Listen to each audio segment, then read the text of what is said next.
नमस्ते, हमारे do you know series में आपका स्वागत है। पिछले वीडियो में हमने देखा था कि सिंगल रिकॉर्ड के लिए कस्टम एक्शन कैसे बनाएं। इस वीडियो में हम देखेंगे कि मल्टीपल रिकॉर्ड में ईच रिकॉर्ड के आधार पर और कलेक्शन ऑफ रिकॉर्ड के आधार पर कस्टम एक्शन कैसे बनाते हैं। मल्टीपल रिकॉर्ड के लिए कस्टम एक्शन बनाने के लिए सबसे पहले हम यहाँ ऐड न्यू बटन पर क्लिक करेंगे। हमने पिछले वीडियो में बताया है कि ऊपर दिए गए डिटेल कैसे फिल करेंगे।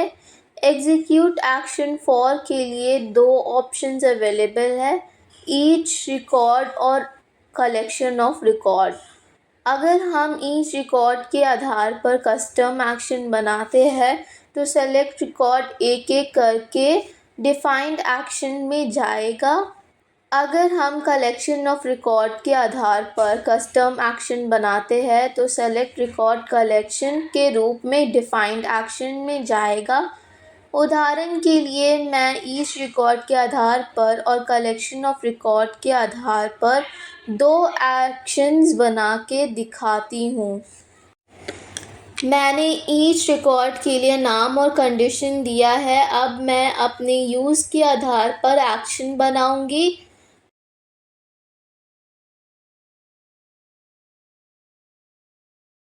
मैं सेलेक्ट कर रही हूँ कि इस एक्शन के लिए क्या देना है। मैं यहाँ एक्शन डिफाइन कर रही हूँ। अगर input dot order status equal submit हो तो input dot order status build होने के लिए मैंने एक्शन सेट कर दिया है।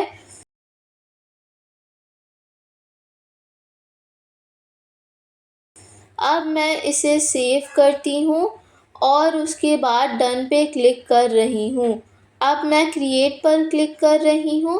इसके बाद मैं कलेक्शन ऑफ रिकॉर्ड के आधार पर एक्शन बना रही हूँ।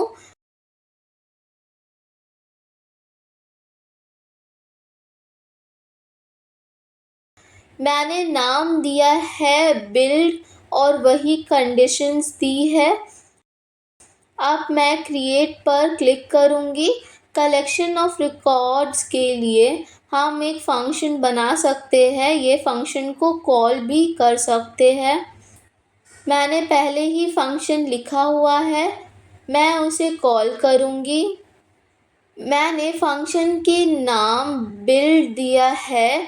मैं फॉर्म ऑब्जेक्ट को आर्ग्यूमेंट के रूप में पास करूँगी। इस फंक्शन में मैं कलेक्शन ऑफ रिकॉर्ड को इटरेट कर रही हूँ और एक एक करके स्टेटस बदल रही हूँ। अब मैं इस फंक्शन को सेव करूँगी। अगर मैं दोनों पर क्लिक करती हूँ और क्रिएट पर क्लिक करती हूँ तो ये मेरे लिए क्रिएट हो जाएगा। मैंने ईच रिकॉर्ड और कलेक्शन ऑफ रिकॉर्ड के लिए एक ही ऑपरेशन दिया है, लेकिन मेथड अलग अलग है। अगर मैं 3 रिकॉर्ड का चयन करती हूँ और उन्हें ईच रिकॉर्ड के आधार पर अप्रोच करती हूँ तो स्टेटस मेरे लिए अपडेट हो जाएगा।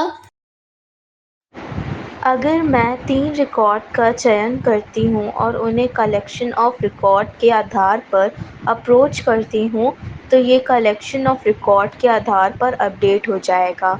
देखिए, ये बिल्ड के रूप में अपडेट हो गया है। कलेक्शन ऑफ रिकॉर्ड के आधार पर कस्टम एक्शन बनाने में एक नुकसान है। जब हम कलेक्शन ऑफ रिकॉर्ड के आधार पर कस्टम एक्शन बनाते हैं तो एक फंक्शन बनाने जैसा होता है। अगर हम उस फंक्शन में कई ऑपरेशंस दिए हैं तो जब हम 100 रिकॉर्ड के चयन करते हैं और कलेक्शन ऑफ रिकॉर्ड के आधार पर एक्शन पर क्लिक करते हैं तो सभी रिकॉर्ड फंक्शन में भेजे जाएंगे। इसीलिए एग्जीक्यूशन टाइम लिमिट समाप्त हो सकती है और फंक्शन प्रॉब्लम कर सकता है और फंक्शन फेल भी हो सकता है।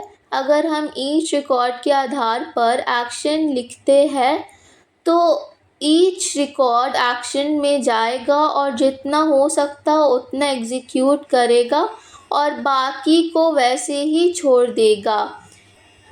ये कोई प्रॉब्लम नहीं करेगा, इसीलिए हम ज़्यादातर ईच रिकॉर्ड के आधार पर कस्टम एक्शन बनाते हैं।